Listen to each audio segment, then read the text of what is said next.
Welcome to Penrose Learning, where we make understanding easy. You will begin by preparing your system and installing a tool. First, confirm your CPU model so you know expected temperature ranges, then install HW Monitor or Core Temp on Windows or LM sensors on Linux. Once installed, launch the program and allow it to gather baseline readings. Make sure to close heavy apps so you measure idle temperatures accurately. This gives you a clear starting point and avoids chasing transient spikes while you set thresholds in the next steps. Now configure the monitoring tool to show per-core temperatures and enable logging so you capture data.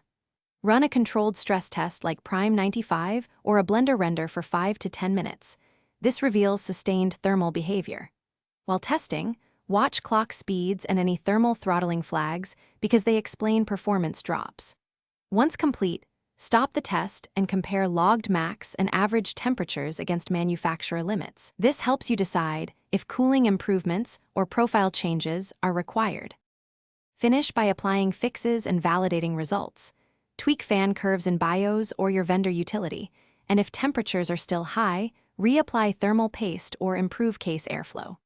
Once done, rerun the same stress test and compare logs to ensure improvements. If readings are erratic or impossible, make sure sensor drivers are installed and the monitoring tool supports your chipset.